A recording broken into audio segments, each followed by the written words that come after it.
지난주에 우리는 사무엘상 1장에서부터 4장까지의 말씀을 통해서 그 엘가나 가정과 엘리 가정의 모습을 살펴봤습니다. 이 두 가정이 너무 상반된 가정이었죠. 그 가정들을 살펴보면서 우리 하나님께서 얼마나 하나님께서 쓰실 만한 사람을 고대하고 계시는가 하는 것을 알 수 있었습니다. 나는 나를 존중하는 자를 존중하고 나를 멸시하는 자를 내가 경멸할 것이다. 그런 하나님의 피 맺힌 절규를 들을 수 있었습니다. 그런데 엘리 가정은 그런 하나님의 마음을 잘 헤아리지 못하고 하나님을 존중하지 않다가 결국 그 두 아들 홈니와 비나하스는 블레셋과의 전투에서 죽었잖아요. 그리고 엘리 자신은 그 아들들이 죽었다는 소식을 듣다가 그냥 그 의자가 뒤로 넘어지는 바람에 목이 부러져 죽고 말았습니다. 그리고 그 와중에서 이스라엘 백성들은 블레셋 사람들에게 그 여호와의 궤, 그 법궤를 빼앗겨 버렸어요. 그 법궤를 빼앗겼을 때 이스라엘 백성들이 얼마나 당황했고 얼마나 황당했겠습니까? 이 법궤만 갖고 나가면은 우리는 반드시 블레셋과의 전쟁에서 이길 수 있다. 그렇게 설석같이 믿고 있다가 이스라엘 백성들은 괴멸당하고 그 법궤마저 뺏겼으니 말이죠. 얼마나 참 황당했겠어요. 법궤만 있으면 전쟁에서 승리할 줄 믿는 믿음이 그것이 참 잘못된 신앙이고 그것이 미신입니다, 여러분. 법궤에 어떤 능력이 있는 것이 아니잖아요. 법궤를 앞세운다는 것은 하나님을 존중하겠다는 삶의 의지의 표현 아니겠습니까? 그래서 법궤를 앞세웠다는 것은 우리는 다른 군대가 아니라 하나님의 군대다. 하나님을 사랑하고 하나님의 뜻을 받들어 살겠다는 그런 사람들이 모인 공동체다. 이거를 상징적으로 얘기해 주는 것인데 저들은요 전혀 하나님 사랑하지 않았습니다. 하나님의 율례와 법도와 명령 따라 살지 않았어요. 그래놓고는 법궤를 앞세웠던 거예요. 그러면 전쟁에서 이길 줄 알았다. 천만의 말씀 만만의 콩떡이죠. 그런 신앙이 미신인 거예요. 그게 정말 그렇게 큰 오산이 없고 그렇기 때문에 그 이스라엘 백성들의 신앙의 수준이 그 정도밖에 되지 않았다는 거예요. 정말로 한심하잖아요. 그런데 돌아보면은 오늘날에도 이런 수준의 신앙인들이 너무나 많습니다.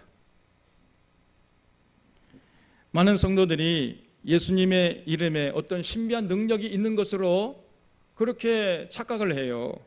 그래서 예수님의 이름을 부르기만 하면은 어떤 능력이 일어날 줄로 믿습니다. 이것이야말로 큰 오산이요. 그것이 바로 미신이에요. 예수님의 이름에 어떤 마술적인 능력이 있는 것이 아닙니다, 여러분. 전혀 하나님 사랑할 마음이 없고 하나님의 명하신 율례와 법도를 따를 마음이 없는 상태에서 예수님 이름 부른다고 해서 어떤 능력이 일어나는 게 아닙니다. 그냥 교회 마당만 밟는 거예요. 예수님께서 말씀했습니다. 주여 주여 하는 자마다 다 천국에 갈 것이 아니니라 분명히 말씀했습니다, 여러분. 다만 내 하늘에 계신 내 아버지의 뜻대로 행하는 자라야 천국 간다 그랬어요.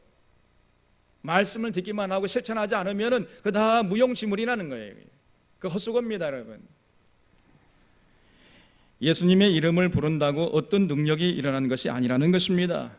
우리가 예수님의 이름을 부르는 것은 그 삼위일체 하나님을 사랑하고 그 가르침을 순종하겠다는 의지의 표현 아니겠습니까? 그래서 그 실제적으로 우리 삶의 현장에서 하나님 사랑하고 하나님의 명령에 실천할 때 거기서 하나님의 임재를 경험할 수 있고 하나님의 놀라운 능력의 역사를 우리가 체험하게 되는 것입니다. 이것이 진짜 신앙이에요. 신앙이 미신으로 전락하게 되면은 자신도 망치고 교회도 망치고 나라도 망치는 거예요. 그게 얼마나 무서운 결과를 낳는 것인지 알 수가 없는 것입니다.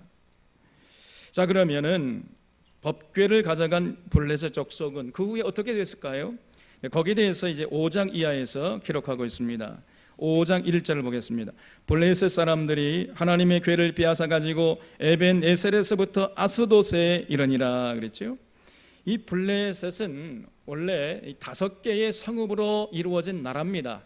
그래서 대표적인 성읍 5개가 아스돗, 가드, 그리고 아스글론, 가사, 에그론 이렇게 5성읍으로 구성되어 있었어요. 그러니까 아스돗은 그 중에 하나였습니다. 그러니까 이 블레셋 사람들이 법궤를 그 아스돗으로 이제 가져갔다는 것이죠. 그리고 2절에 보면은 이 블레셋 사람이 하나님의 궤를 자신들이 섬기는 다곤이라는 신전에 두었습니다. 과거 고대 사람들은요, 전쟁을 신들의 전쟁으로 그렇게 알고 믿었습니다. 그래서 전쟁에서 이기면 우리가 섬기는 신이 그 적국의 신보다 강해서 우리가 승리했구나, 이렇게 믿었던 거예요. 만약에 전쟁에서 패하면은 우리가 섬기는 신이 그 적국의 신보다 약해서 우리가 전쟁에 졌다, 이렇게 생각했던 거예요. 그러니까 지금 블레셋 사람들이 자신들이 섬기는 다곤이라는 신이 이스라엘 백성들이 섬기는 여호와라는 신보다 강해서 지금 자신들이 전쟁에서 승리했다, 이렇게 믿었던 겁니다. 야, 이 다곤 신이 여호와라는 그 신을 포로로 잡아왔다, 이렇게 이제 믿었던 거예요. 그래서 승리감이 도취돼 가지고 이 법궤를 다곤의 신전, 그 다곤 곁에 뒀다는 겁니다. 다음 날 문제가 생긴 거예요. 3절을 말씀해 보면 아스돗 사람들이 이튿날 일찍 일어나 본즉 다곤이 여호와의 궤 앞에서 엎드러져 그 얼굴이 땅에 닿았는지라 그랬습니다. 그 다음 날 아침에 이제 나가 봤더니 다곤이 법궤 앞에 널브러져 있는 거예요. 그냥 얼굴을 땅에 대고. 이상하다 하고 다곤신을 일으켜 가지고 다시 원 위치를 해 놓았습니다.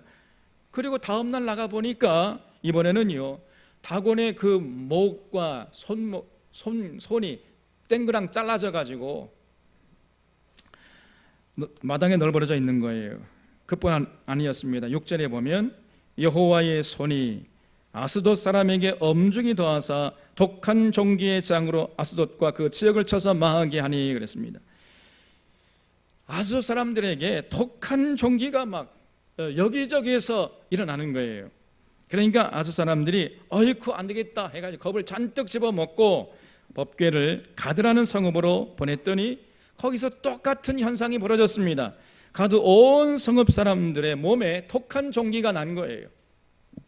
그래서 이번에는 이 사람들이 그냥 그 법궤를 어떻게 할 줄 몰라가지고 이번에는 에그론이라는 성읍으로 보냈다는 거예요. 10절 말씀에 이에 그들이 하나님의 궤를 에그론으로 보내니라. 하나님의 궤가 에그론에 이른즉 에그론 사람이 부르짖어 이르되 그들이 이스라엘 신의 궤를 우리에게로 가져다가 우리와 우리 백성을 죽이려 한다 그랬어요. 이번에 이제 에그론 사람들이 법궤가 오니까요, 두려움에 벌벌 떨었던 거예요. 그러면 난리법석을 떨었습니다. 저 가족 사람들이 우리를 다 죽게 한다, 뭐 이러면서요 두려워했던 거예요. 그러니까 법궤가 가는 곳마다 재앙이 일어나니까 사람들 마음속에 두려움이 임했던 거지요. 그래서 블레셋 사람들이 법궤를 가져가긴 가져갔지만요, 이 뜨거운 감자가 되어가지고 그 법궤를 어떻게 처리할 줄 몰라가지고 그냥 우왕좌왕하는 것을 볼 수 있습니다. 그러다가 블레셋 사람들이 모여가지고 이거 이러다가는 안 되겠습니다. 이 법궤를 다시 이스라엘 백성들에게로, 이스라엘 진영에로 다시 돌려보냅시다, 이렇게 결론을 낸 거예요. 11절에 이에 사람을 보내어 블레셋 모든 방백을 모으고 이르되 이스라엘 신의 궤를 보내어 그 있던 곳으로 돌아가게 하고 우리와 우리 백성이 죽임당함을 면케하자 하니 이런 온 성읍이 사망의 환난을 당함이라. 거기서 하나님의 손이 엄중하심으로 죽지 아니한 사람들은 독한 종기로 치심을 당해 성읍의 부르짖음이 하늘에 사무쳤더라 그랬어요. 그러니까 법궤가 가는 곳마다 그냥 막 사람들이 죽어 나 자빠지고 사람들 몸속에 온갖 독한 종기가 나고 하니까요, 그 법궤를 감당치 못하는 겁니다. 그래서 다시 돌려보내기로 결론을 내렸다는 거지요. 6장 1절에 여호와의 궤가 블레셋 사람들의 지방에 있은 지 7달이라 그랬어요. 그 법궤가 블레셋 지방에 있던 7개월 동안 그들에게는요 말로 할 수 없는 무서운 재앙이 계속됐습니다. 그래서 블레셋 사람들이 이제 제사장들과 복술자들을 불러가지고 이 법궤를 돌려보내긴 돌려보내야 되겠는데 도대체 어떻게 해가지고 돌려보낼 것인가, 그 돌려보내는 방법에 대해서 좀 가르쳐다오, 이렇게 청했어요. 그랬더니 그 제사장들과 복술자들이 한다는 소리가, 이게 블레셋 사람들이죠. 블레셋 제사장들, 블레셋 복술자들이 이렇게 얘기했어요. 3절 말씀에 그들이 이르되 이스라엘 신의 괴를 보내려거든 거저 보내지 말고 그에게 속건제를 드려야 할지니라. 그리하면 병도 낫고 그의 손을 너희에게서 옮기지 아니하는 이유도 알리라 그랬어요. 근데 이 사람들의 제안은 뭐냐면은 그냥 돌려보내면 안 됩니다. 그런 얘기예요. 반드시 속건제를 드려야 한다는 거예요. 이 속건제라는 것은 배상을 하고 드리는 제사를 말하는 겁니다. 다시 말하면 여호와라는 신을 분노케 했으니까 그분의 분노를 풀기 위해서는요 반드시 손해배상을 한 다음에 돌려보내야 한다는 거예요, 법궤를. 그래서 블레셋이 5성금으로 이루어져 있으니까 그 금 독종, 금으로 만든 독종 5개, 그리고 금으로 만든 쥐 5개, 이런 금으로 만들었으니까 우리가 다른 말로만 뭐겠죠? 보물이죠, 보물. 여러분, 금 독종 5개, 금으로 만든, 물론 쥐 좀 깨림직하지만은 그래도 금으로 만들었잖아요. 그 5개 손에 넣으면 어떻겠습니까? 수지 맞겠죠? 당장 부자 될 거 아니겠습니까, 여러분? 그래서 금 독종 5개, 금쥐 5개를 만들어 가지고 돌려보내면은 아마 하나님의 분노가 풀릴 것이다, 이렇게 제안하는 거예요. 그래서 5절에 그러므로 너희는 너희의 독한 종교의 형상과 땅을 해롭게 하는 주의 형상을 만들어 이스라엘 신께 영광을 돌리라. 그가 혹 그 손을 너희와 너희 신들과 너희 땅에서 가볍게 하실까 하노라 하고 이제 돌려보낸 거예요. 6절에 애굽인과 바로가 그들의 마음을 완악하게 한 것 같이 어찌하여 너희가 너희의 마음을 완악하게 하겠느냐. 놀랍게도요, 그 블레셋 제사장들의 입에서 그 과거 이스라엘 백성 출애굽할 때 그 500년 전 사건이거든요. 그 까마득한 그 500년 전 그 일, 그 과거의 일을 지금 블레셋 사람들이 기억하고 있었던 겁니다. 그래서 애굽 사람들이 하나님께 혼쭐 난 다음에 이스라엘 백성들 보낸 것처럼 그렇게 어리석게 하지 말고 더 하나님께 혼나기 전에 빨리 이스라엘 백성들 보낸 것처럼 저 언약궤를, 저 법궤를 빨리 돌려보내자. 역사의 교훈을 잊으면 안 된다. 이렇게 이 사람들이 제안을 했던 거예요. 그래 놓고는요 그것으로 끝입니다. 얼마나 어리석은 블레셋 사람들이에요. 그렇게 여호와 하나님이 대단하신 능력의 하나님이심을 알았으면은 자기들이 섬기던 다곤 신을 버리고 여호와라는 신에게로 돌아와야 하는 거 아니겠습니까? 그런데 이 어리석은 블레셋 사람들은 여호와 하나님이 얼마나 대단한 신인가는 알기는 알았어요. 알기는 알았지만은, 그래서 이 법궤를 이스라엘에게 돌려보내기는 했지만은 그래 놓고는요 여호와 하나님께는 돌아가지 않았습니다. 그러면서 여전히 다곤의 신을 섬기면서 여호와 하나님을 두려워하는 이런 삶을 살았어요. 얼마나 어리석은 자들입니까? 그러면서 이 사람들이 자기들 딴에는요 머리를 쓴다고 하면서 이런 제안을 했어요. 7절에 그러므로 새 수레를 하나 만들고 멍에를 메어 보지 아니한 젖나는 소 2마리를 끌어다가 소의 수레를 메우고 그 송아지들은 떼어 집으로 돌려보내고 여호와의 궤를 가져다가 수레에 싣고 솥건제로 드릴 금으로 만든 물건들은 상자에 담아 궤 곁에 두고 그것을 보내어 가게 하고 보고 있다가 만일 궤가 그 본 지역길로 올라가서 벳세메스로 가면 이 큰 재앙은 그가 우리에게 내린 것이요 그렇지 아니하면 우리를 친 것이 그의 손이 아니요 우연히 당한 것인 줄 알리라 하니라. 그래서 이게 무슨 말이냐면요, 태어나서 한 번도 멍에를 메어보지 않은 암소 2마리를 취하자는 거예요. 그것도 송아지 새끼를 낳은 암소 2마리, 그 새끼가 곁에 이제 있는 그 암소 2마리를 취해가지고 멍에를 메어서 수레를 끌게 해보자는 거예요. 그래서 그 수레에다가 법궤를 싣고 그 금으로 만든 보물들 실어가지고 보내보자는 겁니다. 그래서 그 암소들이 법궤를 싣고 똑바로 벳세메스라는 이스라엘 진영으로 가면은 우리가 당한 재앙들이 이 법궤 때문이고, 만약에 그 암소 2마리가 똑바로 가지 않고 다른 데로 삐뚤빼뚤 가거나 다시 돌아오면은 이거는 우리가 당한 재앙은 하나님으로부터 온 재앙이 아니라는 것을 우리가 알자, 이렇게 약속을 한 거예요. 그래서 자기들이 당하는 재앙의 원인이 무엇 때문이신지 한번 확인해 보자는 겁니다.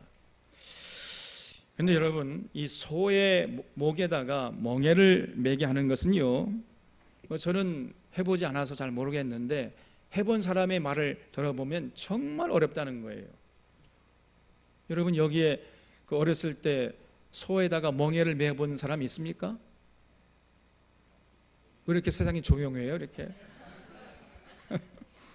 예, 멍에를 매게 되면요, 그 이 목에다가 멍에 매잖아요. 그러면은 그 이제 멍에 때문에 목에 굳은 살이 생긴다는 거예요. 그 굳은 살이 생기면은 아프지 않는데 굳은 살이 생기기 전까지는 굉장히 아프답니다. 그러니까 소가 가만히 있겠어요? 길길이 날뛰는 거지요. 그래서 소를 길들이는 게 굉장히 어렵다는 거예요. 소의 멍에를 매게 하는 건 굉장히 어려운 일이라는 겁니다. 그 중에서도 암소가 더 길들이기가 어렵대요. 숫소는 조금 하다가 안 되면 포기해 버리는데 이 암소는요, 절대 포기하는 법이 없다는 거예요, 그냥. 그래서 암소에다가 멍에 매는 건 그렇게 힘들다는 겁니다. 그리고요, 게다가 새끼가 있으면요, 더 어렵다는 거예요. 여러분, 이 소의 모성애는 굉장하잖아요. 예. 저도 그걸 봤는데 소가 제 새끼 송아지를 이렇게 뭐 이제 주인이 팔아가지고 떨어지게 되면요, 눈에서 그 큰 눈에서요 달기똥 같은 눈물이 뚝뚝 떨어집니다. 그 소의 모성애가 얼마나 대단한지 몰라요. 그래서 그 송아지 새끼를 놔두고 이렇게 팔려갈 때 보면 이 소가요 돌아봅니다. 가려고 하질 않고 슬피 울어요. 이게 소입니다, 여러분. 그래서 이 개는 개새끼라고 하지만 소는 새새끼라고 안 해요. 소는 송아지라고 그러잖아요. 예? 누가 또 이렇게 말이 많아 또. 예. 그래서 이 소가요 상당히 참 영물이에요. 그래서 이 사람들이 이 송아지 새끼가 있는 암소 2마리를 데려다가 멍에를 메우고 수레를 끌게 하고 한번 법궤를 보내보자는 거예요. 그래서 만약에 소가 아프다고 날뛰고 새끼들 때문에 돌아와서 다시 돌아오게 되면은 이거는 이 법궤 때문에 우리가 재앙을 당하는 게 아니고 그냥 우연이 된 것이다, 이렇게 이제 알자는 겁니다. 그래, 만약에 멍에도 안 메어본 소가 날뛰지도 않고 새끼가 뒤에 있음에도 불구하고 그저 곧장 돌아보지도 않고 이스라엘 진영으로 가버리면은 이건 틀림없이 이 법궤 때문에 우리가 지금 재앙을 당한다, 이렇게 알자는 거예요. 이 사람들 상당히 머리를 많이 썼지요. 머리들이 좋아요. 머리가 나빠서 하나님께 돌아오지 못하는 게 아닙니다. 머리는 좋아, 이 사람들이. 자, 그러면 이제 어떻게 됐을까요? 여기 10절 말씀에 보니까 그 사람들이 그같이 하여 젖나는 소 2를 끌어다가 수레를 메우고 송아지들은 집에 가두고 여호와의궤와 및 금쥐와 그들의 독종의 형상을 담은 상자를 수레 위에 실으니 암소가 벳세메스 길로 바로 행했다는 거예요. 놀랍게 똑바로 뒤도 돌아보지 않고 그냥 똑바로 그 이스라엘 진영으로 가버렸어요. 대로로 가며 갈 때 울고 좌우로 치우치지 아니했고 블레셋 방백들은 벳세메스 경계선까지 따라가니라 그랬죠. 참 놀라운 일이 벌어진 겁니다. 그 암소 2마리가 새끼는 울고 막 멍에를 매가지고 뭐 목은 아프고 그런데도 절대로 뒤로 돌아보지도 않고요, 좌우로 치우치지도 않고 범무도 당당하게 그저 똑바로 벳세메스로 향해 갔다는 거예요. 그래서 이 블레셋 사람들이 우리 당한 재앙이 이거는 법궤 때문에 하나님으로부터 지금 온 재앙이구나 하고 알았다는 겁니다. 자, 그러면 그렇게 확인해서 알게 되었으면요, 이제 이 블레셋 사람들이 어떻게 해야 됩니까? 빨리 다곤신 섬기는 거 그만두고 회개하고 하나님께 돌아와서 그 여호와 하나님, 이 이스라엘 백성들이 섬기는 그 여호와 하나님이 상천하지의 최고의 하나님이고 유일하신 하나님이구나, 이거를 깨달았으면은 빨리 회개하고 하나님께 돌아와야 할 거 아니겠습니까, 여러분? 그런데 이 어리석은 이 블레셋 사람들이 그렇게 하지 않은 거예요. 그냥 법궤만 돌려보내고 여전히 다곤신을 섬기고 있습니다. 멍청한 것들이. 얼마나 어리석습니까, 여러분? 그런데 블레셋 사람들만 어리석은 사람들이 아니에요. 오늘날에도 여전히 이런 사람들이 우리 주변에 얼마나 많은지 알 수가 없는 것입니다. 그래서 성경이 기록된 것이에요. 그 당시에 이 블레셋 사람들이 어리석음을 본받지 말아라, 그런 교훈을 주기 위해서 이 성경이 이렇게 자세하게 기록하고 있는 것입니다. 오늘날에도요, 가만히 보면 이 사망의 음침한 골짜기를 전하고 있음에도 불구하고, 그래서 인생의 온갖 쓴맛을 다 보고 있음에도 불구하고 자기들이 도대체 어떻게 해서 무슨 까닭으로 이런 재앙을 당하는지, 이런 불행을 당하는지, 이런 고생을 하는지 전혀 모르는 사람들이 많습니다. 회개하고 하나님께 돌아오기만 하면 모든 문제가 풀릴 텐데 고집을 부리고요, 절대로 하나님께 돌아올 생각조차 하지 못합니다. 그런 사람들이 많아요.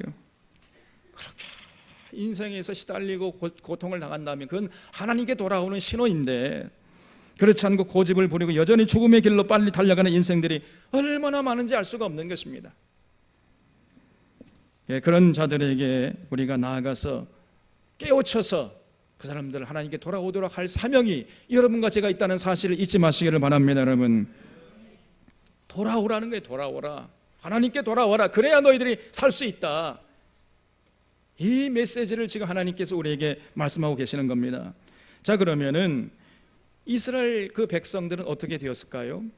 이스라엘 백성들은 법궤를 빼앗기고 코가 석자나 빠져 앉아있지 않았습니까? 그런데요, 오늘날 보니까 놀랍게도 그 빼앗겼던 법궤가 그냥 제 발로 스스로 돌아온 거예요. 그것도요, 금덩어리 이렇게 씻고 얼마나 대단합니까? 그럼 가만히 앉아가지고 법궤도 다시 찾고 금덩어리를 그냥 10개나 그냥 다 안았으니까 이스라엘 백성들이 얼마나 깜짝 놀랐겠습니까? 그래서 정말 기적 같은 일이 일어난 거예요. 상상할 수 없는 일이 일어난 겁니다. 그때 이스라엘 백성들이 어떻게 행동했어요? 7장 1절을 보겠습니다. 기랏 여아림 사람들이 와서 여호와의 궤를 옮겨 산에 사는 아비나답의 집에 들여놓고 그의 아들 엘리아사를 거룩하게 구별하여 여호와의 궤를 지키게 했더니 궤가 기랏 여아림에 들어간 날부터 20년 동안 오래 있은지라 이스라엘 온 족속이 여호와를 사모하니라 그랬습니다. 이 법궤마저 빼앗겨가지고 그냥 코가 석자나 빠져가지고 낙심해가지고 주저앉아 있었는데 갑자기 법궤가 돌아오니까요, 이스라엘 백성들이 그냥 막 또 의기양양했던 것입니다. 야, 그러면 그렇지, 역시 우리가 섬기는 여호와 하나님이 성천하지의 최고의 하나님이야, 이러면서 이제 환호하면서 기뻐했다는 거지요. 그리고 끝이 더 이상 없습니다. 그리고는 그 법궤를 기랏 여아림 아비나답의 집에 들여놓았다는 거지요. 이 기랏 여아림이라는 것은 그 동네는 예루살렘으로부터 서쪽으로 한 13km 정도 떨어진 곳이에요. 거기다가 이제 법궤를 모셨다는 거지요. 그래서 훗날 다윗이 통일 왕국의 왕이 된 다음에 예루살렘으로 법궤를 옮겨갈 때까지 법궤가 20년 동안이나 그 기랏 여아림 아비나답의 집에 있었다는 거지요. 자, 이렇게 여러분 기적적으로 법궤를 되찾았으면은 그 이스라엘 백성들이 그때 그들이야말로 정말 진실로 회개하고 하나님께 돌아와야 할 건 아니겠습니까, 여러분? 이것이 인지상정의 행동 아니겠습니까? 그래야 정상인데 그 후에 이 이스라엘 백성들이 어떻게 행동했을까요? 7장 3절에 보면 사무엘이 이스라엘 온 족속에게 말하여 이르되 만일 너희가 전심으로 여호와께 돌아오려거든 이방신들과 아스다로스를 너희 중에서 제거하고 너희 마음을 여호와께로 향하여 그만을 섬기라. 그리하면 너희를 블레셋 사람의 손에서 건져내시리라. 이에 이스라엘 자손이 바알들과 아스다로스를 제거하고 여호와만 섬기니라 그랬어요. 그러니까 이 마지막 우리가 이 사사기에서 봤잖아요. 이제 사사기 끝나고 그다음에 사무엘상 시작하면서 엘리가 사사 노릇하는 걸 봤지 않습니까? 그러다가 이제 엘리가 결국 두 아들들이 죽었다는 소식을 듣고 죽었잖아요. 그러니까 엘리가 죽으니까 드디어 이제 사무엘이 사사가 되어가지고 역사의 전면에 등장하게 된 것이에요. 이 사무엘이 등장하자마자 이스라엘 온 백성들을 미스바라는 곳에 모이게 해가지고 거기서 철저하게 회개 운동을 벌였다는 겁니다. 이방신들과 아스다롯을 다 제거하고 온 마음을 여호와께로 향하고 여호와께 돌아가서 여호와 하나님만을 전심으로 섬겨라, 이렇게요 회개 운동을 펼쳤다는 거지요. 여기서 알 수 있는 게 뭐냐면은 그때까지 이스라엘 백성들이 여전히 바알 신앙의 그 영향권 안에 있었다는 거예요. 하나님도 섬기면서 동시에 바알 신앙을 그렇게 섬겼습니다. 그러니까 이들은요 여호와 하나님을 섬긴다고 하긴 했어요. 그러면서 동시에 바알 신도 깊숙이 섬기고 있었습니다. 그러니까 이것도 아니고 저것도 아니고 어정쩡하게 한 발은 바알 신앙에 한 발은 여호와를 믿는 신앙에 이렇게 엉거주춤하게 신앙생활을 있었다는 것을 알 수 있잖아요. 인간 완전히요 이 사람들의 신앙이 짬뽕이었습니다. 짬뽕이라고요. 근데 이런 이스라엘 백성들의 모습이 그때만 국한된 얘기가 아니고 오늘 이 시대도 여전히 반복되고 있다는 것이 문제예요. 그런 짬뽕 같은 신앙생활을 하고 있는 사람들이 이 시대에도 얼마나 많은지 알 수가 없습니다. 여러분, 우리 사론의 성도들 가운데서도 이런 사람들이 있습니까? 있으면 큰일 나겠죠.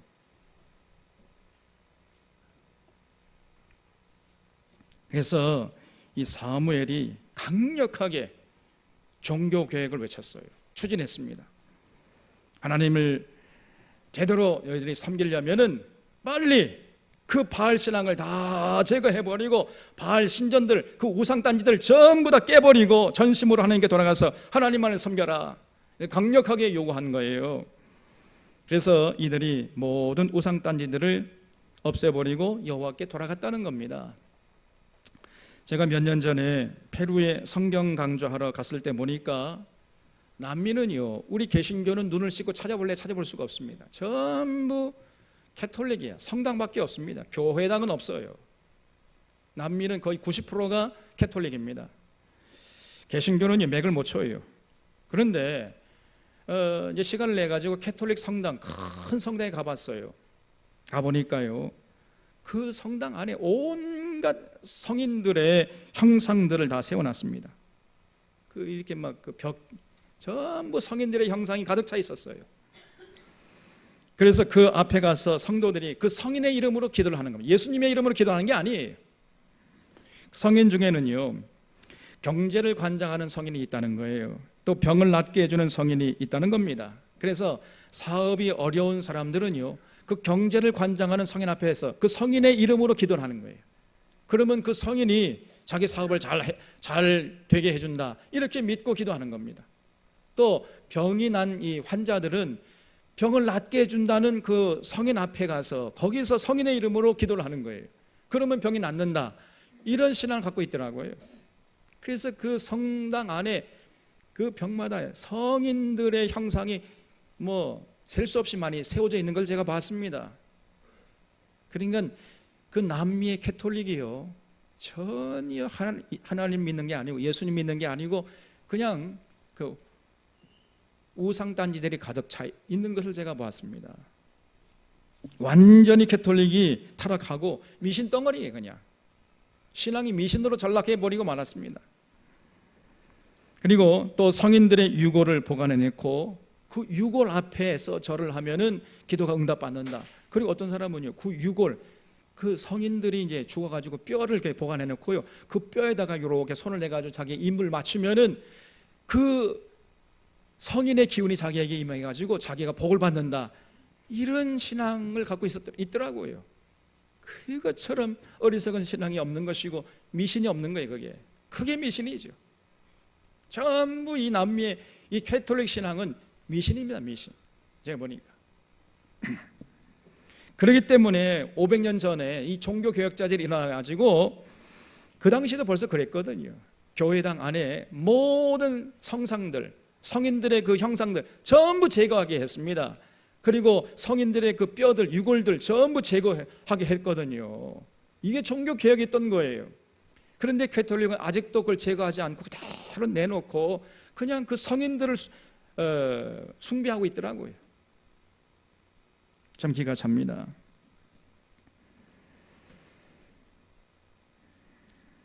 삼위일체 하나님을 섬기는 게 아니고 온갖 잡것들이 다 들어와 있는 겁니다. 그런데 사실 돌아보면 지금 남 얘기할 때가 아니에요. 그럼 우리 개신교는 어떤가? 개신교도 비슷합니다. 거기서 거기에요. 다시 어떤 교회당 가보면요, 교회당에 자꾸만 성상들을 그려 놓으려고 그래요. 개척교회 초기에 우리 목사님, 우리 장로님이 이러했다 해가지고 막 그림을 다 그려놓고 그 목사님의 사진을 딱 걸어놓습니다. 그 일종의 성상이에요. 그냥 그런 거 하면 안 됩니다. 교회는요, 어떤 그림도 그려놓으면 안 돼. 오직 교회에서 걸어놓을 수 있는 건 뭐지요? 예수님의 십자가. 요 외에는 걸어놓으면 안 됩니다. 나중에 여러분 제가 은퇴하고 제 얼굴 요 딱 사진 그러면 안 돼요. 또 장로님들 초기, 우리 개척 초기의 장로님들 딱 이런 짓을 하는, 이거는 어리석은 것입니다, 여러분. 자꾸 잡것들이 그냥 교회를 어지럽혀요. 그래서 자꾸만 다시 원상태로 가랑비에 옷 떴듯이 교회가 자꾸 변질되는 거예요. 그리고 지금 교회 안에는요, 온갖 이상한 사상들이 들어와 있습니다. 기복신앙, 신비주의, 이런 것들이 물밀듯이 들어오고 있습니다. 참으로 교회가 전심으로 하나님을 사랑하지 않고 의지하지 않아요. 성도들이 그런 것입니다, 여러분. 그러니까 또 목회자들이 거기에 덩달아 춤을 추고 있고, 또 목회자 그러니까 성도들이 또 춤을 추고 있고, 이런 악순환이 반복되고 있는 것이에요. 지금 한국 교회는요, 비성경적인 요소가 덕지덕지 끼어 있습니다. 기복신앙, 신비주의, 방언기도, 이런 것들의 폐해가 너무나 심각한 상태예요. 이 교회라고 할 수가 없습니다. 이제 그런 것들을 전부 말씀의 생수로 깨끗이 씻어내서 벗겨버려야 됩니다, 여러분. 그래야 교회가 건강하게 회복되는 것이에요. 예수 믿는 게 뭡니까, 여러분? 다른 게 아니에요. 우리가 예수 믿고 거듭나야 한다 그러잖아요. 도대체 그게 뭡니까? 그는 생각이 바뀌고 행동이 바뀌는 거예요. 언행심사가 바뀌는 것입니다. 언행심사가 바뀌지 않으면 그거는 교회 마당만 밟는 거예요. 그거는. 그래서 예수 그리스도를 믿는 것은요, 그리스도 안에서 다시 태어나는 것입니다. 그 존재 자체가 바뀌어지는 거예요. 그냥 예수 믿기 전에 그 삶과는 완전히 딴판의 사람이 되어버리는 겁니다. 그게 진짜 예수 믿는 거예요. 그런 십자가의 보혈의 능력이 바로 거기까지 미치는 것입니다. 그래서 그렇게 거듭난 사람은 세상에 나가서 구별되게 살아서 세상의 빛과 소금이 되는 것이에요. 이것이 신앙생활의 알파와 오메가요, 이것이 바로 기독교인 것입니다.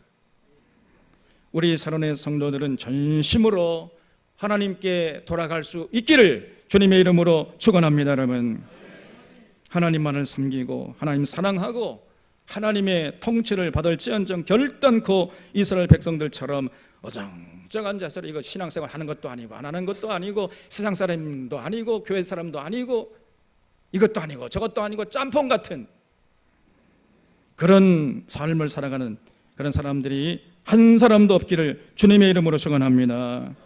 온 힘을 다해서 여호와 하나님을 사랑하고 그분의 말씀을 듣고 그의 말씀을 순종하는데, 실천하는데 거기에 신앙의 열정을 다 투자해야 돼요.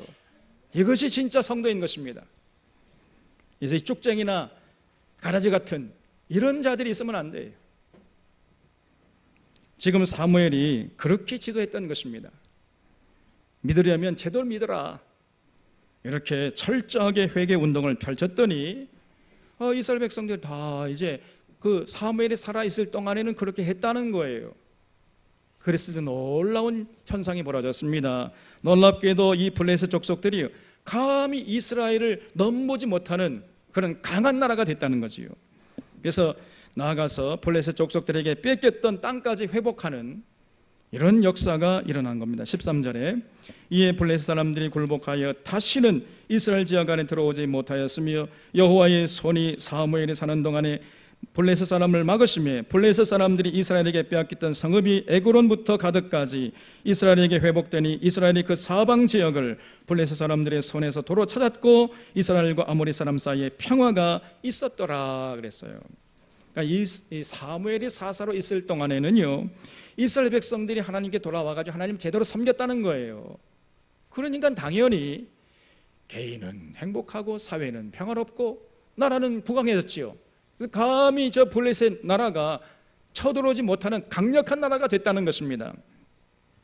그러다가 이제 문제는 사무엘이 늙으면서 생기기 시작했습니다. 8장 1절에 사무엘이 늙음에 그의 아들들을 이스라엘 사사로 삼으니 장자의 이름은 요엘이요 차자의 이름은 아비야라. 그들이 브엘세바에서 사사가 되니라. 그의 아들들이 자기 아버지의 행위를 따르지 아니하고 이익을 따라 뇌물을 받고 판결을 굽게 하니라 그랬어요. 이 사무엘이 젊었을 때는 괜찮았는데 나이가 들어가니까요, 기력도 쇠하고 판단력도 흐려지고, 그러니까 사사 노릇을 제대로 할 수가 없게 된 것입니다. 그러니까 이제 궁여지책으로 자기의 두 아들들을 사사로 삼았다는 거예요. 그런데 이 아들들이 이 요엘과 아비야라는 이 아들들이었는데 사사노를 제대로 하지 않는 겁니다. 아버지 사무엘은요, 누구에게 뇌물 받은 적도 없고 정말로 공정하게 권력을 행사하고 국민들을 섬기는 데 사용했어요. 나라를 잘 다스렸습니다. 그런데요, 그 두 아들들은 어떻게 된 일인지 아버지를 본받지 않고 권력을 남용하고 뇌물을 받고 재판을 엉터리 방터리로 해버려요 그냥. 그러니까 어떻게 되겠습니까? 억울한 사람들이 늘어나지 않겠어요? 백성들의 원성이 그냥 하늘을 찌릿하게 됐단 말이지요. 그러니까 이스라엘 장로님들이 모인 거예요. 여기 4절에 보겠습니다. 이스라엘 모든 장로가 모여 라마에 있는 사무엘에게 나아가서 그에게 이르되 보소서 당신은 늙고 당신의 아들들은 당신의 행위를 따르지 아니하니 모든 나라와 같이 우리에게 왕을 세워 우리를 다스리게 하소서 한지라 그랬습니다. 아니 당신은 늙었고 말이야, 당신의 아들들은 개차반인데 우리가 누구를 의지합니까? 안 되겠습니다. 이제 우리에게 왕을 세워주시오. 그러면서 왕을 세워달라는 겁니다. 그러니까 사무엘이 고민이 된 거지요. 여호와 하나님이 왕 아니십니까? 그 여호와 하나님을 왕으로 모시고 그 여호와 하나님의 통치를 받으면 개인은 행복하고 사회는 평화롭고 국가는 부강해질 텐데 이 어리석은 이스라엘 백성들이요, 왕이신 하나님을 외면해버리고 어떤 개인, 사람을 왕으로 세워가지고 그에게 권력을 부여해가지고 그 사람의 통치를 받겠다는 거예요. 얼마나 어리석은 자들입니까 여러분. 그래서 사무엘이 고민이 돼가지고 하나님께 아뢰니까 하나님께서 응답하시기를 7절 말씀에 여호와께서 사무엘에게 이르시되 백성이 너에게 한 말을 다 들으라. 이는 그들이 너를 버림이 아니요 나를 버려 자기들의 왕이 되지 못하게 함이니라 그랬습니다. 참으로 놀라운 말씀을 하셨어요. 그들이 저 이스라엘 백성들이 왕을 세워달라고 하는 것은 사무엘 너를 버린 것이 아니고 나를 버린 거야 저것들이, 이러면서 하나님께서 서운한 말씀을 토로하세요. 그러면서 그들에게 왕을 세워주라고 하셨습니다. 그러면서 딱 이 한 가지 말을 더 덧붙여줘라. 무슨 말이냐면요, 만약에 어떤 죄에 물든 개인이 한 사람이 권력을 잡고 왕이 되면은 그 왕이 너희들에게 세금을 많이 매겨가지고 너희들의 재산을 다 강탈해 갈 것이다. 너희들의 아들을 잡아다가 군사로 부려먹을 것이다. 너희들의 딸들을 다 잡아다가 한여로 부려먹을 것이다. 그래도 좋겠느냐 하고 한번 물어보기나 하라는 거예요. 그래서 사무엘이 이스라엘 백성들에게 가가지고 만약에 너희들 위에 왕이 세워지면은 그 왕이 너희들의 재산을 다 강탈해 갈 것이고 너희들의 아들, 딸들을 잡아다가 군사로 한여로 부려먹을 것이다. 그러면 너희들의 고통이 하늘을 찌를 것인데 그래도 좋겠느냐? 이렇게 물어보니까요, 그래도 좋사오니 우리에게 왕을 세워 주시옵소서. 이 멍청한 때 이렇게 나옵니다. 멍청하면 할 수가 없는 거예요. 19절 보겠습니다. 백성이 사무엘의 말 듣기를 거절하여 이르되 아니로소이다. 우리도 우리 왕이 있어야 하리니 우리도 다른 나라들 같이 되어 우리의 왕이 우리를 다스리며 우리 앞에 나가서 우리의 싸움을 싸워야 할 것이니이다. 이런 어리석은 사람들이 있습니까? 참으로 기가 차요. 그러면서 왕을 세워달라고 고집을 부립니다. 그러니까 하나님께서 마지못해 이제 왕을 세워주라고 허락하세요. 21절 말씀에 사무엘이 백성의 말을 다 듣고 여호와께 아뢰매 여호와께서 사무엘에게 이르시되 그들의 말을 들어 왕을 세우라 하시니 사무엘이 이스라엘 사람들에게 이르되 너희는 각기 성읍으로 돌아가라 했다는 거지요. 정말로 어리석은 사람들입니다. 하나님을 왕으로 섬기면은 모든 백성들이 행복하게 살고 사회가 평안하고 나라가 부강해질 텐데 이 어리석은 이스라엘 백성들이요 그런 복된 길을 그냥 차버려요. 그리고 굳이 죄에 물든 어떤 사람을 권력을 줘가지고 왕으로 세워놓고 그 사람의 통치를 받겠다는 겁니다. 여러분, 죄를 물든 사람에게 권력을 줘가지고 왕을 세워봐요. 얼마나 위험천만한 노릇입니까? 그리고 우리의 생사화복을 그 개인에게 맡기는 거 아니에요? 정말로 위험하고 어리석은 일이에요. 우리가 이명박 박근혜 이 10년 동안 그 뼈저리게 경험하지 않았습니까? 정말로 저는 하루가 천년 같았어요. 그냥 얼마나 고통스러운지. 여러분은 잠 잘 주무셨지요?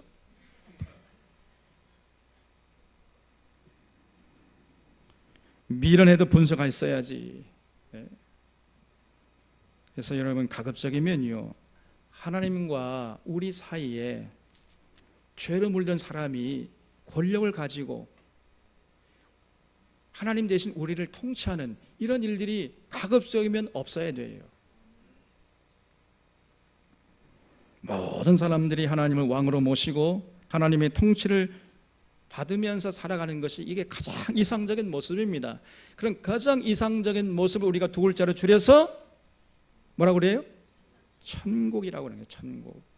하나님이 직접 왕이 되셔서 우리를 통치하시는 그런 나라, 그런 세상, 그게 바로 천국이에요. 그렇기 때문에 우리가 그렇게 천국을 소망하는 것입니다. 이 땅에서 그런 소망을 가진 자들이 모인 공동체를 우리가 교회라고 하는 거예요. 교회. 그렇기 때문에 교회는요 천국의 그림자인 것입니다. 천국에서 하나님을 섬기는 훈련을 우리 교회에서 연습하고 훈련해야 돼요. 그래서 그 천국은 하나님이 통치하시기 때문에 아무도 소외된 사람이 없고 억울한 사람이 있고 또 이간질시킨 사람도 없고 서로 싸우지도 않고 서로 하나 돼가지고 사랑의 도가니 속에서 남자나 여자나 배운 자나 못 배운 자나 부자나 가난한 자나 전부 하나 돼가지고 하나님을 사랑하고 형제들을 사랑하는 그것이 바로 천국이에요. 완벽한 사랑과 평화의 공동체, 이게 바로 천국인 것입니다. 하나님의 통치를 받으면 반드시 그런 역사가 일어나는 것이고 그런 연습을 훈련하는 것이 바로 교회예요. 우리 사론교회는 천국을 미리 맛보는 아름다운 사랑의 공동체가 될 수 있기를 주님의 이름으로 축원합니다. 결국 오늘 말씀을 보면은 하나님이 택하지 않은 이방인인 블레셋이나 하나님이 택하신 이스라엘 백성들이나 결국은요 마찬가지예요. 거기서 거기입니다. 도토리 키재기예요. 블레셋은 전혀 하나님께 돌아오지 않았고 하나님의 택한 이스라엘 백성들은 잠깐 하나님께 돌아갔지만은 시간이 조금 흐르니까요. 그래서 사무엘이 늙어버리니까 그냥 여지없이 타락해버립니다. 그래서 하나님의 통치를 거부하고 죄로 물든 사람에게 권력을 쥐어주고 그 왕의 통치를 받으려고 한 거지요. 얼마나 어리석은지 알 수가 없는 겁니다. 그래서 로마서에서 바울이 말하기를 이방인이나 유대인이나 다 그저 타락했다는 거예요. 의인은 없나니 하나도 없으며 깨닫는 자도 없고 하나님을 찾는 자도 없고 다 치우쳐 무익하게 되고 선을 행하는 자가 없나니 하나도 없도다. 이게 이 세상을 바라보면 하나님의 마음이에요. 다 타락했습니다. 택한 사람이나 택하지 않은 사람이나 그저 대동소이해요. 그러니 하나님 마음이 얼마나 아프시겠습니까, 여러분? 하나님 마음이 무너지는 거예요. 하나님 마음이 쓰리다가 그냥 무너져요.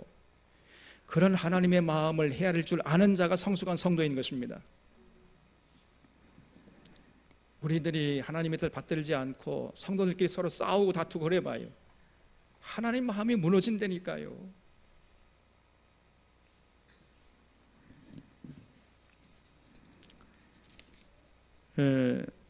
그래서 택하지 않은 이스라엘 백성들은 뭐 택하지 않았으니까 그렇다 치고 하나님께 안 돌아가도 하나님 별로 소원하지 않아요. 그런데 택한 이스라엘 백성들을 맞이요, 전혀 하나님 알아보지 않고 하나님께 돌아가지 않고 하나님 마음을 그냥 헤아리지 않고 속을 새기고, 그러니 하나님이 이제 마음 둘 곳이 없는 것입니다. 그래서 하나님께서 이제 마지막으로 최후로 독생자 예수 그리스도를 보내신 거예요. 그래서 예수님을 화목제로 삼으셔서 이방인이나 유대인이나 누구라도 다 하나님께 나아올 수 있는 길을 열어 놓으신 것입니다. 그래서 마지막 은혜를 베푸신 거지요. 그래서 예수님을 통해서도 여전히 하나님께 돌아가지 않으면 그때는 이제 끝장입니다. 더 이상 하나님이 다른 수단 방법을 갖고 계시지 않으세요.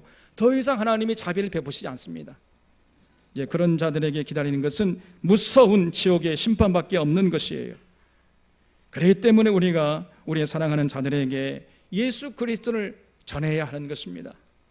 마지막 기회에 이게. 그래서 우리 예수 그리스도를 통해서 전심으로 하나님께 돌아가서 삼위일체 하나님 사랑하고 그 하나님 의지하고 그 하나님의 통치를 받는 삶을 살아가야 하는 것입니다. 자, 그러면은요, 이 이스라엘 백성들이 어떻게 사무엘이 늙자마자 왜 그렇게 하나님을 버리고 왕을 세워달라고 요청했겠습니까? 그 원인이 뭡니까, 여러분? 결국 따지고 보면요, 이 사무엘 때문이었어요. 사무엘이 사사로서 사심 없이 나라를 잘 다스리긴 했지만은 결정적으로 사무엘에게 부족한 것이 한 가지 있었습니다. 그게 뭐냐면요, 당시에 이 이스라엘 백성들에게 하나님의 말씀, 성경을 가르치지 않았습니다. 신해상 언약, 율법을 가르치지 않았어요. 이것이 결정적인 사무엘의 잘못입니다. 7년마다 한 번씩이라도 율법을 낭독하고 그 뜻을 해석해서 하나님 경외하는 법을 가르쳐야 했는데 그것을 하지 않은 것입니다. 이것이 사무엘의 결정적인 실수였습니다. 그러니까 사무엘 당대에는 그럭저럭 하나님을 섬기던 이스라엘 백성들이 사무엘이 늙고 나니까요, 여지없이 그냥 하나님을 버리고 하나님을 대적했던 것입니다. 요즘 우리 한국 교회나 또 멀리 눈을 들어서 미국 교회를 바라봐도 또 유럽 교회를 바라봐도요, 거의 모든 교회가 변질되거나 타락하거나 아니면 시들어가고 있습니다. 온 세상의 교회가 다 그러고 있어요. 그 원인이 뭡니까?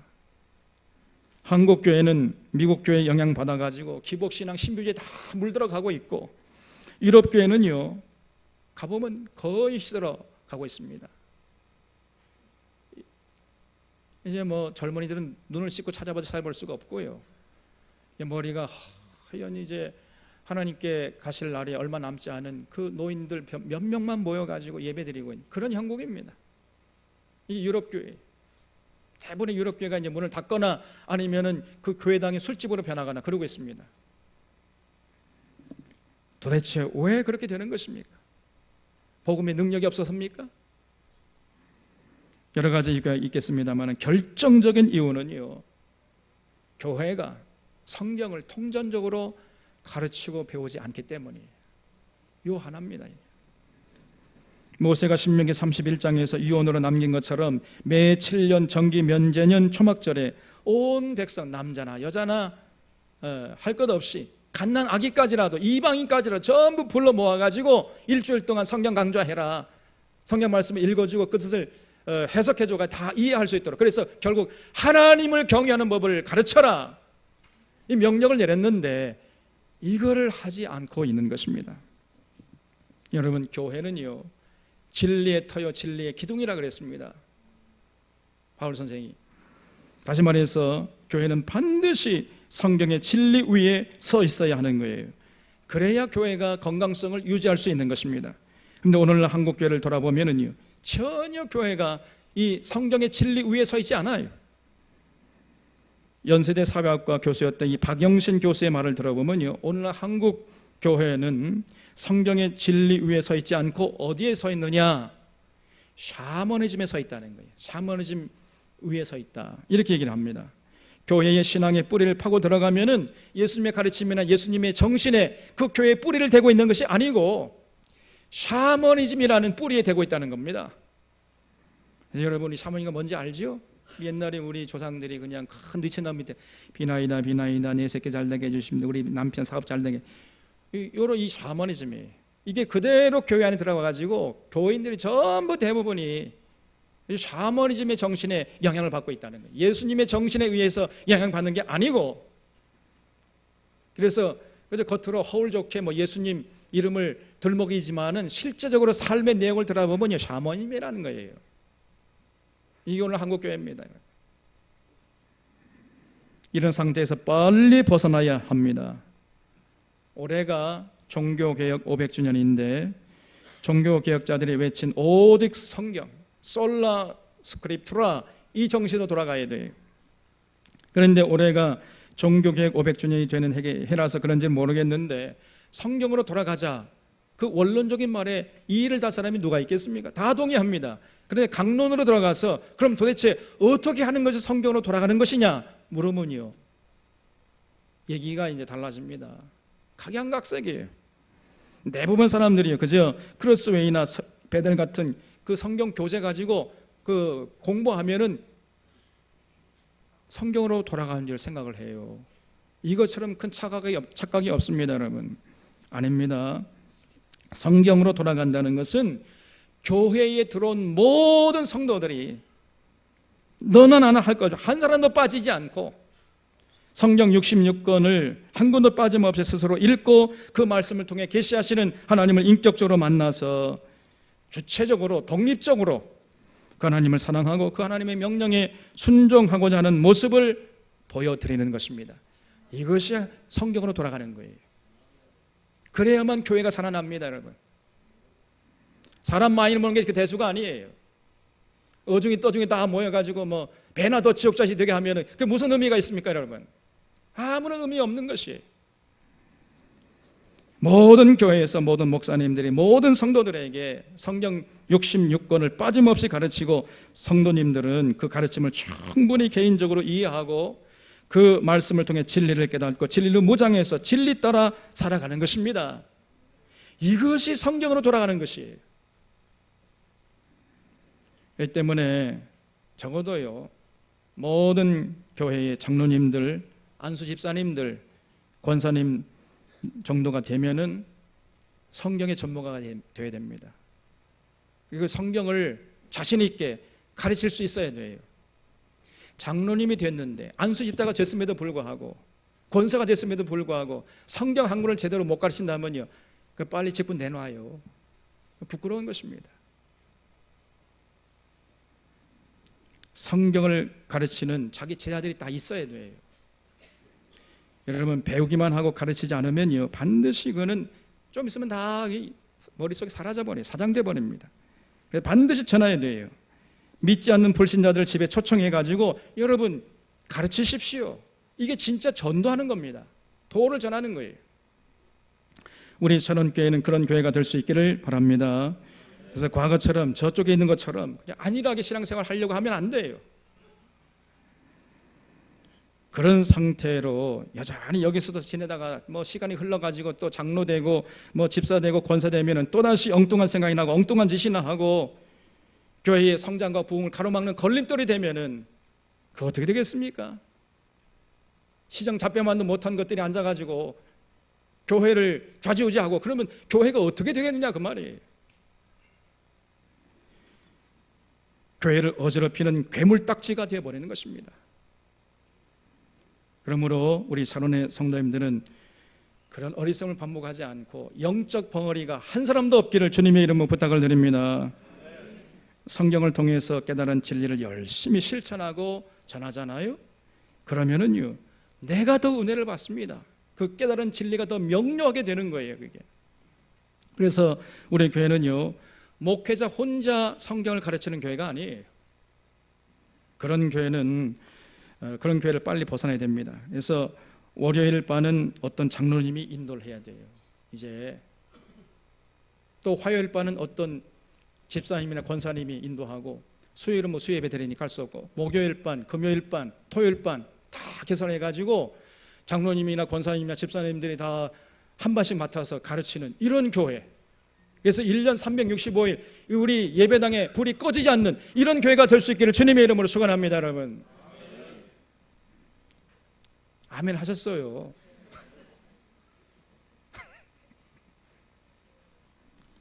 여기에 관심 갖고 우리 모든 성도님들이 여기에 함께 참여하고 여기에 신앙의 열정을 불태워 주시기를 주님의 이름으로 간곡하게 부탁을 드립니다. 기도하겠습니다.